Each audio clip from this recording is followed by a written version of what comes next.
America అది నిజంగా అది ఒక పెద్ద కలగా ఉంటుంది చాలామంది విద్యార్థులకు కానివ్వండి, అలాగే ఉద్యోగస్తులకు కానివ్వండి. కానీ ఈ మధ్యకాలంలో మనం చూసినట్టయితే H1B ప్రొఫెషనల్స్ ఎవరైతే ఉన్నారో వాళ్ళు ముఖ్యంగా అసలు నిద్రలేని రాత్రులు గడుపుతూ ఉన్నారు. దానికి కారణం అక్కడ ఉన్నటువంటి లే ఆఫ్. మరి లే ఆఫ్కు ఉన్నటువంటి కారణాలు అనేకం. లే ఆఫ్ అయినటువంటి 60 డేస్ గ్రేస్ పీరియడ్ లోపల కనుక కొత్త స్పాన్సరర్ను కనుక్కోలేకపోతే, కొత్త స్పాన్సరర్ని ఎవిడెన్షియల్గా చూపించలేకపోతే, కొత్త స్పాన్సరర్ యొక్క డైరెక్టివ్ కనుక మనం కన్సర్న్ అథారిటీస్కి మనం ప్రజెంట్ చేయలేకపోతే definitely we have to return back. That is the only option available. కాబట్టి ఇప్పుడు అమెరికాలో ఉన్నటువంటి H1B వీసా హోల్డర్స్ ఎవరైతే ఉన్నారో వాళ్ళందరూ కూడా లే ఆఫ్ అనేటువంటి పదం వింటేనే అదొక పెద్ద నైట్ మేర్ లాగా భావిస్తున్నారు. అసలు దీని వెనుక ఉన్నటువంటి కారణాలు ఏంటి అని మనం చూద్దాం.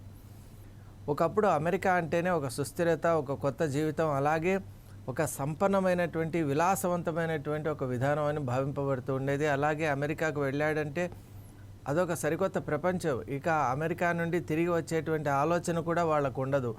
మన దేశం ఏంటి, మన సంస్కృతి ఏంటి, మన నాగరికత ఏంటి, మన ఆచార వ్యవహారాలు ఏంటి, వీటన్నిటికీ దూరంగా ఉంటూ ఒక సరికొత్త విధానంలో వాళ్ళు తమ జీవితాన్ని గడుపుతూ, అలాగే వాళ్ళు అక్కడ ఉన్నటువంటి గ్రీన్ కార్డ్ ద్వారా వాళ్ళు అమెరికన్స్గా మారిపోతూ ఉన్నారు. అంటే they are getting American citizenship. కాబట్టి వాళ్ళ తర్వాతి జనరేషన్ వాళ్ళందరూ కూడా ఆటోమేటిక్గా అక్కడ ఉన్న న్యాచురలైజ్డ్ అమెరికన్స్ లాగా వాళ్ళు వ్యవహరింపబడుతున్నటువంటి నేపథ్యంలో అసలు అమెరికా అనేది అదొక పెద్ద ఒక మ్యాజిక్గా మనం చెప్పొచ్చు. మరి ఇటువంటి అమెరికన్ మ్యాజిక్ ఈ మధ్యకాలంలో ఎందుకు ఒక రకంగా గందరగోళానికి, అనిశ్చితకు, అలాగే ఒక రకంగా చెప్పాలి అంటే రోజులు లెక్క పెట్టుకునేటువంటి ఒక స్థితికి H1B ప్రొఫెషనల్స్ని తీసుకొని వెళ్తోందంటే దానికి ముఖ్య కారణం ట్రంప్ ప్రభుత్వం.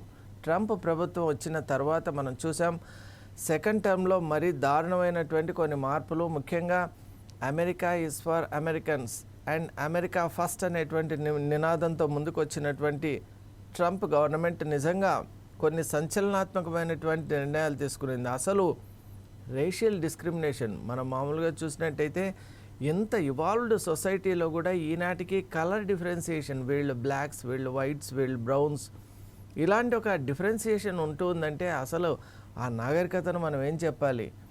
నిజంగా చెప్పాలి అంటే భారతదేశం నుండి వెళ్ళేటువంటి విద్యార్థులు అక్కడ ఒక బంగారు భవిత ఉందని, అలాగే ఇక్కడ ఉన్నటువంటి ఉద్యోగులు కూడా H1B వీసా వచ్చిందంటే ఇక వాళ్ళ జీవితం బంగారు బాట పట్టిందనేటువంటి ఒక ఆశలతో, ఆశయంతో ఉంటారు. కానీ ఈరోజు జరుగుతున్నటువంటి విధానం పూర్తిగా భిన్నంగా ఉంది. ట్రంప్ ప్రభుత్వం ఏర్పరిచినటువంటి $1 lakh ఫీజు ఏదైతే ఉందో ఫర్ H1B వీసాస్, దానివల్ల అతిపెద్ద కంపెనీలు, MNCలు కూడా వాళ్ళు పంపించేటువంటి H1B ఆ ఉద్యోగుల సంఖ్యను గణనీయంగా తగ్గించేశారు. మరి దీనికి కారణం ఏంటంటే ఎస్కలేటింగ్ కాస్ట్. ఇంత కాస్ట్తో వాళ్ళు అక్కడికి తీసుకెళ్ళాలి, అలాగే అక్కడ వాళ్ళ శాలరీస్, అలాగే వాళ్ళకు ఉన్నటువంటి సదుపాయాలు ఇవన్నీ ఏర్పాటు చేసిన తర్వాత వాళ్ళు ప్రాజెక్ట్లో వాళ్ళు ఎర్న్ చేసేటువంటి ఒక రెవెన్యూ ఏదైతే ఉందో దానికి ఇది ఎలా మిస్ మ్యాచ్ అవుతుంది అనేటువంటి విషయాన్ని గ్రహించి definitely this is not viable. కాబట్టి they are taking only the experienced people in some cases and freshers in many cases. మరి this has been the observation. ఇలా ఉన్నటువంటి నేపథ్యంలో అసలు భారతీయులు అక్కడ అమెరికాలో ఎంతమంది ఉన్నారు అంటే దాదాపు 2% ఉన్నారంటే అది చాలా పెద్ద విషయం. ఎందువల్ల అంటే ఒక దేశంలో 2% of the population are Indians, అంటే దట్స్ ఎ బిగ్ థింగ్. దానికి కారణం విపరీతమైనటువంటి బ్రెయిన్ డ్రైన్, వలసపోవటమే ఇక్కడి నుంచి. మరి అక్కడికి వెళ్ళిన వాళ్ళు తిరిగి రాకపోవడం, అక్కడే వాళ్ళు తరతరాలుగా కూడా ఉన్నటువంటి వాళ్ళు కూడా ఉన్నటువంటి నేపథ్యంలో ఈరోజు మనం చూసాం అమెరికాలో ఒక కొత్త విధానం, అంటే ట్రంప్ ఏర్పరిచినటువంటి ఆలోచనతో అక్కడ ఒక కొత్త ఆలోచన స్రవంతి బయలుదేరింది. అదేంటంటే మనకున్నటువంటి వనరులు, సంపద, అలాగే ఇక్కడ ఉన్నటువంటి అనేక రకాలైనటువంటి ఆపర్చునిటీస్, ముఖ్యంగా పాసిబిలిటీస్, వీటన్నిటినీ కూడా వేరే దేశీయులు, ముఖ్యంగా భారతీయులు, చైనీయులు దోచుకుంటున్నారు. అలాగే ఇక్కడ సంపదనంతా కూడా వాళ్ళు దాచుకుంటున్నారు అనేటువంటి ఒక అభిప్రాయాన్ని ట్రంప్ గవర్నమెంట్ బాగా ఎఫెక్టివ్గా సొసైటీలోకి తీసుకుపోవడం జరిగింది. దానివల్ల మనం చూస్తున్నాం భారతీయులపై ఒక రకంగా ఏహ్య భావం ఏర్పడడం, అలాగే ఒక చిన్న చూపు, ఒక రకంగా అసూయ, జెలసీ అంటాం కదా, అది కూడా ఏర్పడడం, అలాగే హేట్రెడ్, ముఖ్యంగా వాళ్ళంటే సరిపోనితనం, విద్వేషం అని మనం అంటాం, హేట్రెడ్. అలాగే ఇప్పుడు మనం చూసాం ట్రంప్ ఆ ఎన్నికల సమయంలో కూడా హేట్ స్పీచెస్ వినిపించాయి. అలాగే ట్రంప్ రూలింగ్లోకి వచ్చిన తర్వాత కూడా హేట్ స్పీచెస్ అనేవి బాగా రెగ్యులర్ అయిపోయాయి అమెరికాలో. మామూలుగా అమెరికా అంటేనే ఒక కాస్మోపాలిటన్, అలాగే ఒక అతిపెద్ద గ్లోబల్ కమ్యూనిటీ. ఎందువల్ల అంటే అమెరికాలో అన్ని దేశాల నుంచి వచ్చినటువంటి వాళ్ళు ఉంటారు కాబట్టి అది ఒక రకంగా చెప్పాలి అంటే ఇట్స్ ఏ మినీ వరల్డ్. అలా హార్మోనియస్గా అన్ని కల్చర్స్, అన్ని రిలీజియన్స్, అలాగే అన్ని ప్రాంతాల యొక్క అభిరుచులతో కూడినటువంటి వాళ్ళతో అమెరికా ఒక రకంగా మనం చెప్పాలి అంటే ఒక అద్భుతంగా ఉండేది. మరి ఈ రోజుల్లో మనం చూసినట్టయితే అక్కడ కూడా హేట్రెడ్, అలాగే డివిజన్, అలాగే ఒక రకంగా చెప్పాలి అంటే డిస్క్రిమినేషన్, ఇవన్నీ కూడా వచ్చాయి. మరి వీటికి కారణం అక్కడ ఉన్నటువంటి నేటివిటీకి ప్రాధాన్యత ఇచ్చేటువంటి పార్టీలు దాన్ని చాలా తమ ఎన్నికల కోసం దాన్ని విపరీతంగా ప్రజల్లోకి తీసుకుపోవడం. కాబట్టి ఈరోజు మనం చూసాం అక్కడ లే ఆఫ్ అనేటువంటి, దీనికి తోడు లే ఆఫ్ అనేటువంటిది కూడా వచ్చిందండి. ఈ మధ్యకాలంలో మనం మాట్లాడుకున్నాం, ఒరాకిల్ కానివ్వండి, మైక్రోసాఫ్ట్ కానివ్వండి, అలాగే మనం చూసినట్టయితే గూగుల్ కానివ్వండి, అలాగే మెటా కానివ్వండి, ఇలాంటి అతిపెద్ద ఎంఎన్సీలు కూడా ఇండియాలో చూస్తే టీసీఎస్ కానీ, ఇన్ఫోసిస్ కానీ, విప్రో కానీ, ఇవన్నీ కూడా లే ఆఫ్ బాటనే నడుస్తూ ఉన్నాయి. రైట్ సైజింగ్, డౌన్ సైజింగ్, ఇలాంటి డిఫరెంట్ బ్రాండ్స్తో అవన్నీ కూడా చూసినట్టయితే గణనీయంగా తగ్గించుకుంటూ పోతున్నాయి వాటి యొక్క ఎంప్లాయీస్ను, అలాగే స్టాఫ్ను. దానికి ముఖ్య కారణం వాళ్ళు చెప్పేదల్లా ఒకటే, that is investment into AI, digital ecosystem అని. వాళ్ళందరూ కూడా ఏఐ పైన ఎక్కువ ఆ ఇన్ఫ్రాస్ట్రక్చర్ను బిల్డ్ చేయడానికి మా యొక్క ఫండ్స్ని డైవర్ట్ చేయడం వల్ల we are not able to give jobs to many people అని చెప్తున్నారు ప్లెయిన్గా.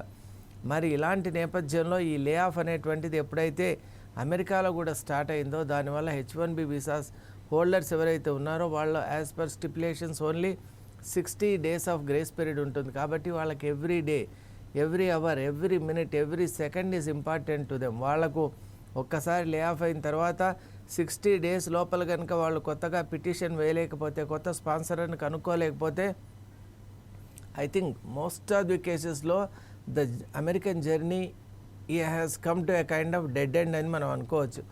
ఎలా అంటే ఇక వాళ్లకు రిటర్న్ బ్యాక్ అనేది మాత్రమే possibility. They must get deported to the respective countries.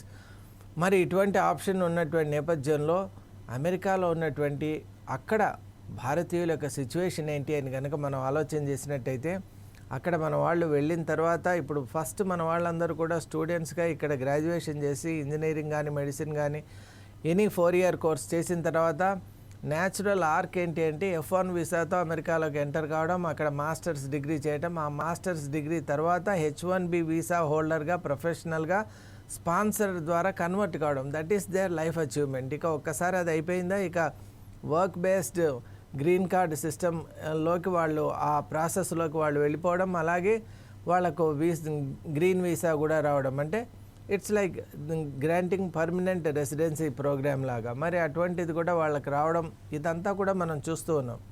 మరి ఇప్పుడు చూసినట్టయితే పరిస్థితులు చాలా తారుమారుగా ఉన్నాయండి. దానికి కారణం ఏంటంటే ఒక పక్క ట్రంప్ అడ్మినిస్ట్రేషన్, రెండో పక్క ఈ ప్రపంచ ఆర్థిక విధానం అంతా కూడా క్రంబుల్ కావడం, మరొక పక్క యుద్ధాలు మనం చూస్తూనే ఉన్నాం. ఇజ్రాయెల్ ప్యాలెస్టైన్ వార్ చూసాం, ఇప్పుడు ఇజ్రాయెల్ అమెరికా ఇరాన్ వార్ చూస్తున్నాం. అలాగే ఇక ఆఫ్రికన్ కంట్రీస్లో అయితే మనం చూసినట్టయితే సూడాన్, అలాగే బుర్కినో ఫాసో, అలాగే మాలీలో కూడా, నార్త్ మాలీ కూడా మనం చూసినట్టయితే it is in thick war.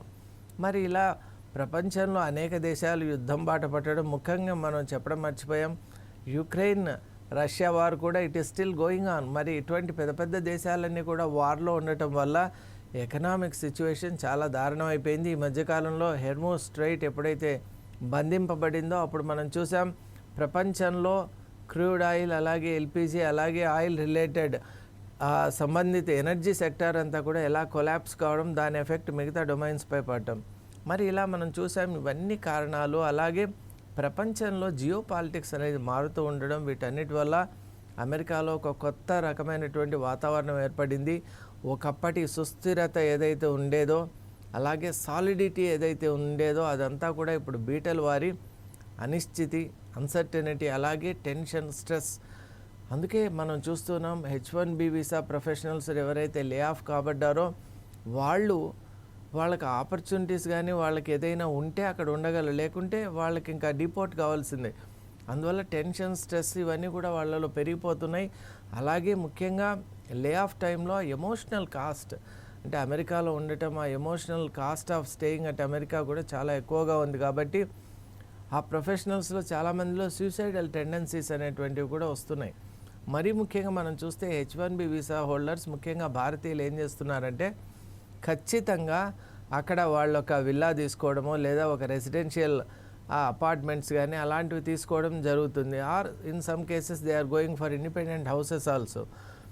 మరి వాటికి కట్టేటువంటి ఈఎంఐస్ కానివ్వండి లేదా ఓన్డ్ హౌసెస్ కనుక అయితే సపోజ్ వాళ్ళకి 60 డేస్ అక్కడ గ్రేస్ పీరియడ్ ఉందనుకోండి, అంతలో వాటిని డిస్పోజ్ చేయాలి. చేయలేకపోయినట్టయితే ఇంకా వాళ్ళకున్న అవకాశం ఒకటే B2 వీసా అంటాం. అంటే that's kind of visitor visa అని మనం అంటాం కదా, విజిటర్ వీసా. కానీ that is only to buy more time, అంతేకాని that will not in any way give guarantee for stay at US. మరి ఇంతటి సంకట పరిస్థితిలో అమెరికాలో ఉన్నటువంటి H1B ప్రొఫెషనల్స్ ఉన్నారు. వాళ్లకు 60 డే గ్రేస్ పీరియడ్లోకి ఎవరెవరైతే వచ్చారో వాళ్లకు అనుక్షణం కూడా విపరీతమైన ఒత్తిడి, మానసిక ఆందోళన. అలాగే భారతదేశానికి లేదా స్వదేశానికి తిరిగి వెళ్ళిన తర్వాత అక్కడ ఏం చేయాలి, ఒక రకంగా అలవాటు పడినటువంటి ఈ జీవితాలకు వాళ్ళు స్వస్తి పలికి మళ్ళీ ఒక రిటర్న్ ట్రాజెక్టరీలో రావాలి అంటే మనసు ఒప్పుకోవటం లేదు. కొన్ని సందర్భాల్లో వాళ్ళకి అక్కడ ఉన్నటువంటి రెస్పాన్సిబిలిటీస్, ఫ్యామిలీస్తో ఉన్నవాళ్ళు అక్కడే పుట్టినటువంటి పిల్లల యొక్క మనోభావాలు ఎలా ఉంటాయో, అంటే వేరే కంట్రీకి వెళ్ళిపోతే ఇప్పుడు అక్కడ వాళ్లకు ఆ లైఫ్ స్టైల్ ఎలా అర్థం చేసుకోగలరో, దానికి సింక్ అవుతారో కాదో అనేటువంటి అనేక ప్రాబ్లమ్స్, అక్కడ సైకలాజికల్ ప్రాబ్లమ్స్ చాలా ఉన్నాయి. మరి ఈ ఒత్తిడులు, ఈ లే ఆఫ్స్ ఇవన్నీ తట్టుకొని అక్కడ వాళ్ళు మన H1B ప్రొఫెషనల్స్ వాళ్ళు అక్కడ కాలాన్ని గడుపుతూ ఉండడం కంటే ద బెస్ట్ కోర్స్ ఇప్పుడు ఉన్నటువంటి ఇక్కడ ఉన్నటువంటి వాళ్ళందరూ కూడా భారతదేశం అనేటువంటిది ఇప్పుడు అభివృద్ధి చెందుతున్న దేశం కంటే కూడా అభివృద్ధి చెందిన దేశాల సరసన వచ్చింది. కాబట్టి we are having very good technology, high technology ecosystem ఉంది, ఏఐ ఈకోసిస్టమ్ ఉంది, డిజిటల్ ఈకోసిస్టమ్ ఉంది. ఇలాంటి అద్భుతమైనటువంటి ఒక వాతావరణం ఉంది. హార్మోనియస్ ఇప్పుడు టెండెన్సీస్ ఉన్నాయి, ఫోర్సెస్ ఉన్నాయి. ఇవన్నీ ఉన్నప్పుడు మీరు why are you going for this brain drain? ఇక్కడ మీరు ఐఐటీల్లో భారత ప్రభుత్వం మిమ్మల్ని ఖర్చు పెట్టి చదివిస్తే మీరు హాయిగా చదువుకొని ఇక్కడి నుంచి మీరు వేరే దేశానికి వెళ్ళి అక్కడ పనిచేసి ఆ దేశం యొక్క ప్రగతికి మీరు పావులుగా, మీరు ఒక ఇన్స్ట్రుమెంట్స్గా మారుతున్నారు. సరే, వేరే దేశం యొక్క ప్రగతిలో మీరు ఆ విధంగా ఇన్స్ట్రుమెంట్స్గా ఉండటం కూడా అది గౌరవప్రదమే. కానీ డెఫినెట్గా మీరు ఆ శక్తియుక్తులు మన దేశం వైపు, మన దేశంలో ఉంటూ స్వదేశంలోనే కనుక మీరు కొత్త మార్గాలు అన్వేషించి మీరు బాగుపడడంతో పాటు మరొక 10 మందిని కూడా బాగుపరచగలిగితే that will do a world of good, not only for yourself but for the entire country. మరి అలా ఆలోచించండి. ఇప్పుడున్నటువంటి ఈ టెక్నాలజీస్ కానివ్వండి, ప్రొఫెషనల్స్ కానివ్వండి, అయినంత పొద్దు అమెరికాకే వెళ్ళిపోదాం, that is the only option for us అని అనుకోవడం చాలా తప్పు. నిజంగా ట్రంప్ గవర్నమెంట్ అక్కడ వీళ్ళందరికీ అమెరికా అసలు ఇప్పుడు ఏంటో రుచి చూపించింది. కాబట్టి పరాయి దేశం ఎప్పటికి కూడా పరాయి దేశమే. కాబట్టి మీరు ఎప్పుడు పరాయి దేశంలో ఎన్ని ఏళ్ళు ఉన్నా కూడా అక్కడ ఏదైనా ఒక కొత్త రూల్ వచ్చిందనుకోండి, you have to return back. అసలు మీ native land, that is our country, is our natural home. కాబట్టి ఇక్కడ మనం ఏదైనా చేసే ప్రయత్నం చేయాలి. నిజంగా చెప్పాలి అంటే ఇప్పుడు మనకున్నటువంటి ఒక ఫేసెట్లో మీలాంటి టాలెంటెడ్ పీపుల్ చాలా అవసరం. కాబట్టి H1B ప్రొఫెషనల్స్ ఎవరైతే లే ఆఫ్ పీరియడ్లో ఉండి గ్రేస్ పీరియడ్లో ఉన్నారో, don't lose heart, just return home. ఇక్కడ people are waiting for you to receive. మీరు నిజంగా ఇక్కడికి వచ్చి కొత్త ప్రాజెక్ట్ స్టార్ట్ చేయండి. ఇక్కడ ఆపర్చునిటీస్ ఉన్నాయి. ఇంకోటి, మీకున్నటువంటి స్కిల్స్, మీరు అక్కడ నేర్చుకున్నటువంటి రకరకాల మీ యొక్క ఎక్స్పర్టైజ్ని ఇక్కడ వాళ్ళకు కూడా దాన్ని ట్రైనప్ చేయండి, ట్యూనప్ చేయండి. దాని ద్వారా ఒక కొత్త భారతదేశాన్ని మీరు సృష్టించగలిగేటువంటి ఒక ప్రయత్నాన్ని చేయండి. అంతేగాని అక్కడికి వెళ్ళి అక్కడ మీరు ఎప్పుడైతే ఆ గ్రేస్ పీరియడ్ అయిపోయిన వెంటనే రిటర్న్ రాలేక ఒక మానసిక వ్యధ పొందకుండా, అసలు ఇది కూడా ఒక రకంగా మంచిదే. ఎందువల్ల అంటే ఇన్ని రోజులు దేశం గురించి ఆలోచించేటువంటి అవకాశం లేదు. కాబట్టి ఇప్పుడు ఖచ్చితంగా let us do something for our own country. ఇన్ని రోజులు వేరే దేశాలకు, వేరే కంపెనీస్కు, వేరే ప్రజలకు సేవ చేశాం. కాబట్టి మాతృదేశానికి, మన దేశానికి సేవ చేసే ఒక అవకాశం వచ్చిందనేటువంటి ఒక రెట్టింపు ఉత్సాహంతో మీరు రండి. భారతదేశం ఎప్పుడూ ఎదురు చూస్తుంది. కాబట్టి డెఫినెట్లీ మేక్ ఎఫర్ట్. మీకున్నటువంటి ఆ టెక్నాలజికల్ ఆ ప్రావెస్ని ఇక్కడ చూపించండి. దాని ద్వారా మీరు ఎదగండి, దేశాన్ని కూడా ముందుకు తీసుకెళ్ళండి. Thank you.